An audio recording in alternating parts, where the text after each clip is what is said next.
Assalamualaikum. Kita sambung lagi pelajaran kita untuk tajuk momentum. Pada pelajaran lepas kita dah belajar tentang prinsip keabadian momentum dan ada dua situasi iaitu pelanggaran kenyal dan pelanggaran tak kenyal. Hari ini kita akan sambung lagi dengan situasi letupan. Mari kita lihat dua situasi. Okey, seorang budak perempuan meniup belon dan melepaskan udara ke bawah dan belon akan terbang ke atas. Okey. Perhatikan apa yang berlaku kepada skateboard apabila budak itu melompat ke kiri. Ya, skateboard itu akan bergerak ke kanan. Okey, so ini adalah dua contoh aplikasi satu situasi yang kita sebut sebagai letupan. Okey. Jadi mari kita teruskan mengkaji prinsip keabadian momentum bagi situasi letupan. Jadi kita dah lihat tadi, kita tiup sebiji belon, okey, udara dilepaskan ke kiri dan kita tahu tadi belon akan bergerak ke kanan. So udara bergerak ke belakang. Diterangkan apa yang berlaku kepada belon itu. Jadi belon bergerak ke depan. Prinsip keabadian momentum diaplikasikan iaitu momentum udara ke belakang akan sama dengan momentum belon ke hadapan. Maksudnya udara bergerak ke belakang akan menghasilkan satu momentum ke belakang. So mengikut prinsip keabadian momentum, satu momentum yang sama tetapi bertentangan arah akan dihasilkan ke depan. Oleh itu belon akan bergerak ke depan. Mari kita perhatikan bagaimana aplikasi belon ini dilakukan di luar makmal sekolah. Okey, so pelajar melepaskan belon ke atas. Kita perhatikan. Video ni dibuat dalam slow-mo, jadi dia agak lambat sikit. Okey, dan kita lihat. Apabila udara dilepaskan ke bawah, belon itu akan bergerak ke atas seumpama situasi seperti pelancaran sebuah roket, kan? Jadi belon akan naik ke atas. Jadi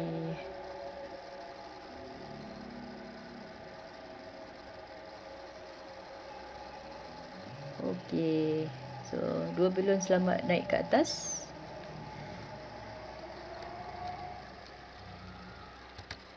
Okey. Situasi yang kedua. Sayang kita tak dapat buat eksperimen ni. Kita ada dua troli yang kita lekatkan bersama-sama dalam keadaan pegun. Troli A dan B yang sama jisim dan kita ada satu penukul. Jadi kita ketuk tukul picu ni dengan menggunakan penukul dan lihat apa yang berlaku kepada kedua-dua troli. Jadi huraikan gerakan kedua-dua troli sebelum dan selepas letupan. Jadi sebelum keduanya tidak bergerak, selepas troli A ke kiri, troli B ke kanan. Okay. Sebelum letupan, momentum troli A adalah kosong. Momentum troli B juga kosong. Jadi jumlah momentum troli A dan troli B adalah kosong. Jadi kalau kita buat eksperimen ni, kita boleh ukur bandingkan jarak D1 dan D2, kita akan dapati jarak mereka adalah sama. Nyatakan hubungan antara jarak yang dilalui oleh troli dengan hal laju troli. Semakin jauh jarak, semakin laju. Jadi jarak kedua-duanya sama menunjukkan hal laju kedua-dua troli itu adalah sama. Jadi bandingkan hal laju troli A dan troli B selepas letupan. Jadi laju mereka adalah sama. Jadi bandingkan momentum troli A dan troli B selepas pelanggaran. Disebabkan troli yang sama, hal laju yang sama, maka momentum mereka adalah sama. Nyatakan arah momentum troli A ke kanan yang kita panggil MV. Momentum troli B ke kiri yang disebut negatif MV. Jadi kita tahu momentum adalah vektor, maka ke kanan positif, ke kiri adalah negatif. Nyatakan jumlah momentum troli A dan troli B selepas pelanggaran adalah kosong. Sebab MV tambah tolak MV jadi kosong. Jadi bandingkan jumlah momentum sebelum, kosong. Jumlah momentum selepas adalah kosong. Jadi kita ada kosong, kosong. Jadi jumlah momentum sebelum sama dengan jumlah momentum selepas iaitu kosong. Jadi kita buat simpulan daripada prinsip keabadian momentum. Jumlah momentum sebelum letupan sama dengan jumlah momentum selepas letupan. Jadi kita ada persamaan dia. Kosong sebelum, jumlah selepas MV1 tambah MV2. Dan kita bawa ke kiri, jadi negatif MV2 sama dengan MV1. Jadi kedua-dua MV2 sama dengan MV, menunjukkan kedua-dua momentum adalah sama. Tetapi negatif menunjukkan apa? Arah bertentangan, bermaksud satu bergerak ke depan, satu lagi bergerak ke belakang.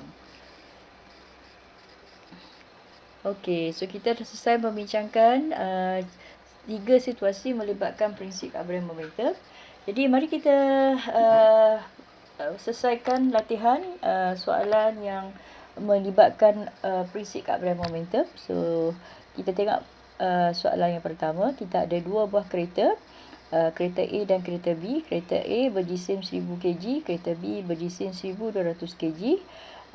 Kereta A dan B bergerak pada kedua-duanya bergerak sebelum pelanggaran. Jadi A bergerak 20 meter per saat, B bergerak 10 meter per saat. Jadi apa yang berlaku? Of course lah kereta A akan melanggar kereta B. Akibatnya kereta B akan tertolak ke depan dengan laju yang lebih besar lagi, daripada 10 meter per saat menjadi 15 meter per saat. Jadi berapakah laju B bagi kereta A sebaik saja selepas pelanggaran? Jadi kalau kita tengok sini, B daripada 10 meter per saat akan menjadi 15 meter per saat, maka kereta A akan mengalami penurunan laju. Jadi mari kita selesaikan masalah ni. Jadi langkah pertama ialah kita mesti tulis apa maklumat yang telah diberikan. Jadi kita tulis dululah M1 1000, U1 20, M2 1200, V2, U2 10. Jadi kita masukkan dalam persamaan. Jadi so kita tentukan dulu ini adalah pelanggaran kenyal atau tidak kenyal. Jadi disebabkan keduanya mereka bergerak berasingan walaupun pada arah yang sama. Jadi kita katakan ini melibatkan pelanggaran kenyal. Jadi pelanggaran kenyal ialah M1 U1 tambah M2 U2 sama dengan M1 V1 tambah M2 V2. Jadi kita buat 1000 darab 20 tambah 1200 darab 10 sama dengan 1000 V tambah 1215.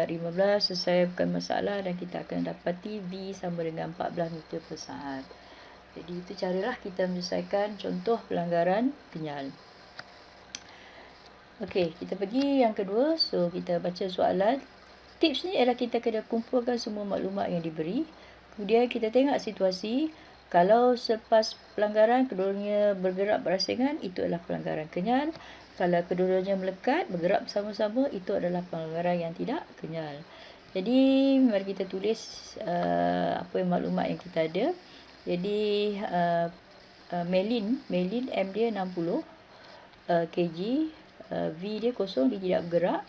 Kemudian sebuah bola bergerak ke arah Melin dengan kelajuan 20 km sejam dengan berjisim 15 kg. Selepas pelanggaran, Melin menangkap bola tersebut dan dia akan bergerak arah mana? Tentukan laju Melin dan arah mana dia akan bergerak. Jadi kita tahu ini adalah pelanggaran yang tak kenyal kerana dia bola dan Melin bergerak bersama-sama. Jadi formula yang kita akan gunakan ialah M1 U1 tambah M2 U2 sama dengan M1 tambah M2 darab dengan V2. Sebab dia adalah pelanggaran yang tidak kenyal, bergerak bersama-sama selepas pelanggaran. Jadi kita masukkan maklumat. Okey, 15 kali 20. 15 kali 20. So ni definitely kosong. Kemudian selepas 15 tambah 60 darab dengan V. V yang kita nak cari. Jadi kita selesaikan, kita akan dapat V sama 4 meter per saat. Ini adalah positif, menunjukkan bahawa Melin akan bergerak ke kanan. Okey, soalan ketiga. Okey, kita ada sebuah truk dan sebuah kereta berlanggar depan, head on collision. Truk berjisim 1200, U1 dia ialah 30. Kereta bergerak berjisim 1000 kg dan bergerak 20 meter ke kiri, bermaksud laju dia adalah negatif. Selepas pelanggaran, kedua-duanya melekat dan bergerak bersama-sama dengan satu kelajuan. Jadi berapakah laju kedua kenderaan selepas pelanggaran? Jadi kita gunakan, ini ialah persamaan pelanggaran yang tak kenyal. Jadi kita ada M1 U1 tambah M2 U2 sama dengan M1 tambah M2 darab V, sebab kedua-duanya melekat dan bergerak bersama-sama dengan satu hal laju iaitu V. Kita masukkan nilai 1200 darab 30 tambah 1000 dan kita letakkan negatif 20 sebab V ni ke kiri, 20 meter ke kiri. Jadi 1200 tambah 1000 kita dapat V. Selesaikan, kita akan dapat 7.27 meter per saat dan ini adalah positif. Bila positif menunjukkan kedua-duanya bergerak ke kanan. Okey. Saya soalan 3, kita pergi soalan 4. Okey. Kita ada seorang menembak sepucuk pistol yang berjisim 1.5 kg. Peluru kat dalam pistol tu berjisim 10 gram dan mempunyai hal laju 300 meter per saat selepas tembakan.